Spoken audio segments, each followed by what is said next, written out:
ஓம். சதாசிவசமாரம்பாம் சங்கராச்சார்யமத்யமாம் அஸ்மதாச்சார்யபர்யந்தாம் வந்தே குருபரம்பராம். ஸ்ருதிஸ்மிருதிபுராணானாம் ஆலயம் கருணாலயம் நமாமி பகவத்பாத சங்கரம் லோகசங்கரம். அபார கருணா சிந்தும் ஞானதம் சாந்தரூபிணம் ஸ்ரீசந்திரசேகர குரும் பிரணமாமி முதான்வகம். ராதே கிருஷ்ணா. எல்லோருக்கும் நமஸ்காரம். இந்த வீடியோல பகவத்கீதையின் 4வது அத்தியாயமான ஞான கர்ம சந்நியாச யோகத்தின் நிறைவு ஸ்லோகத்தை, அதாவது 42வது ஸ்லோகத்தை விளக்கத்துடன் பார்ப்போம்.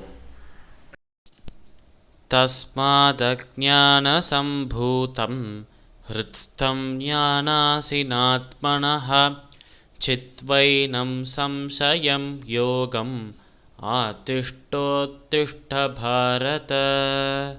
இந்த ஸ்லோகம் ஸ்ரீமத் பகவத்கீதையின் 4வது அத்தியாயமான ஞான கர்ம சந்நியாச யோகத்தின் 42வது ஸ்லோகம். இப்ப இந்த ஸ்லோகத்தில் நம்ம கிருஷ்ணர் அர்ஜுனனை பார்த்து சொல்றார், இந்த ஒரு அத்தியாயத்தை நிறைவு செய்கிற, இந்த அத்தியாயம் பூர்த்தியானது இந்த ஸ்லோகத்தோடு தான் என்று சொல்றார். கிருஷ்ணர் இந்த ஸ்லோகத்தை சொல்லிதான் இந்த அத்தியாயத்தை பூர்த்தி செய்கிறார் என்றே சொல்லலாம். அப்படி இந்த ஸ்லோகத்தில் என்ன சொல்லி இந்த அத்தியாயத்தை பூர்த்தி செய்கிறார் என்றால், கிருஷ்ணர் அர்ஜுனனை பார்த்து சொல்றாராம், தஸ்மாத் அஜ்ஞான சம்பூதம் ஹ்ருத்ஸ்தம் ஞானாசினாத்மனஹ சித்வைனம் சம்சயம் பாபம் அதிஷ்டோத்திஷ்ட பாரத என்று சொல்றார் நம்மளோட கிருஷ்ணர். அதாவது நம்ம கிருஷ்ணர் அர்ஜுனனை பார்த்து சொல்லலாம், இந்த விஷயத்தை பார்த்தோம். அழகான விஷயம் என்ன என்றால், தஸ்மாத் அஜ்ஞான சம்பூதம் ஹ்ருத்ஸ்தம் ஞானாசினாத்மனஹ, அதாவது அஜ்ஞானத்தின் விளைவாக உன்னோட மனதுக்குள்ள விளைஞ்சிருக்கும், உன்னோட மனதுக்குள்ள உருவாகி இருக்கும் இந்த மோகத்தை அறுத்துட்டு, இந்த மோகத்தை அழுத்துட்டு வா அர்ஜுனா என்று சொல்றார் நம்ம கிருஷ்ணன்.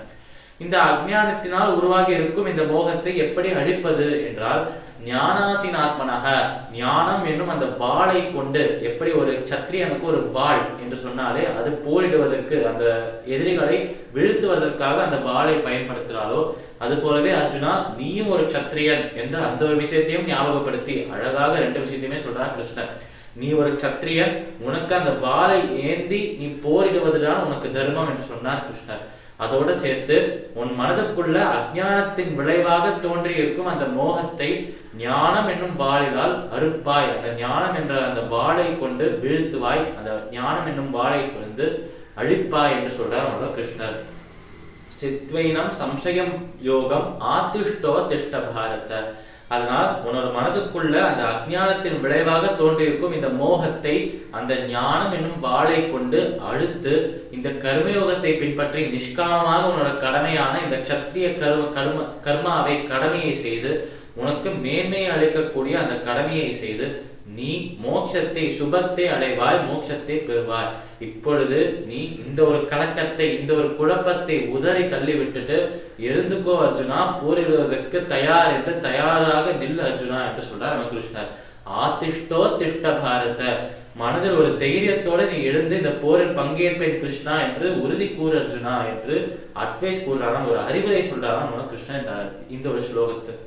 இந்த ஸ்லோகத்தில் அவர் சுருக்கமாக என்ன சொல்ல வர்றார் என்றால், உன் மனதில் தோன்றிருக்கும் இந்த மோகத்தை, ஐயோ அவள் என்னோட சொந்தக்காரராச்சே, அவளை எப்படி நான் வதம் செய்கிறது, அவளோட அந்த உயிரை எடுக்கிறதுக்கான தகுதி எனக்கு என்ன இருக்கு, என் சொந்தங்களின் அந்த ரத்தம் சிந்திய இந்த ஒரு பூமி, இந்த ஒரு நிலம் எனக்கு தேவையா, அப்பேற்பட்ட இந்த நிலம், இந்த ராஜ்யத்தை வைத்துக் கொண்டு அவர்கள் இல்லாமல் நான் தனியாக என்ன செய்வேன், எவர்களுக்காக இந்த போரில் நான் பங்கேற்கிறேனோ, யாரோட சந்தோஷமாக இருக்கணும் என்று ஆசைப்படுறேனோ அவளையே இந்த போரில் கொன்று விட்டால் நான் யாருடன் சந்தோஷமாக இருப்பேன், இந்த ஒரு விஷயத்திலிருந்து எனக்கு என்ன மேன்மை கிடைக்கும், இந்த ஒரு விஷயத்திலிருந்து எனக்கு என்ன ஆனந்தம் கிடைக்கும் என்று பலவிதமான விஷயங்களை முதல் அத்தியாயத்தில் அர்ஜுனர் சொன்னார். பலவிதமான குழப்பங்களை கிருஷ்ணர் முன்னாடி வச்சார் நம்ம அர்ஜுனர். இப்போ அதுதான் மோகம் என்று இந்த ஒரு ரெஃபரன்ஸோட நம்ம கிருஷ்ணன் என்ன சொல்றார் என்றால், அப்படி உனக்கு ஒரு மோகம் இருக்கிறதே அர்ஜுனா, அவர்களும் சொந்தக்காரர்கள், அவர்களை வதம் செஞ்சுட்டு உனக்கு கிடைக்கிற இந்த நிலம் உனக்கு தேவையில்லை என்று சொல்றியே அர்ஜுனா, அந்த மோகத்தை தள்ளி விட்டுட்டு, அந்த மோகத்தை உதறி விட்டுட்டு ஒரு சத்திரியனாக உன்னோட தர்மத்தை, ஒரு சத்திரியனாக உன்னோட கடமையை நிறைவேற்றுவாய், இந்த போரில் பங்கேற்பாய். அப்படி ஞானம் என்னும் வாளினால் இந்த ஒரு அஞ்ஞானத்தை அழித்து விட்டு நீ தைரியத்தோட எழுந்து நில் அர்ஜுனா, உன் வில்லம்போட எழுந்து நின்று கொண்டு இந்த போரில் நீ ஜெயிப்பாய் என்று உறுதி கூறு அர்ஜுனா என்று கிருஷ்ணர் அர்ஜுனனை பார்த்து சொல்றார்.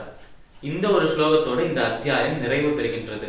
இப்போ இந்த ஒரு 4வது அத்தியாயத்தோட புஷ்பிகாவை விளக்கத்துடன் பார்ப்போம். ஓம் தத் சத் இதி ஸ்ரீமத்பகவத்கீதாசு உபனிஷத்சு பிரம்ம வித்யாயாம் யோகசாஸ்திரே ஸ்ரீகிருஷ்ணார்ஜுனசம்வாதே ஞானகர்மசந்நியாசயோகோ நாம சதுர்த்தோऽध्यायः.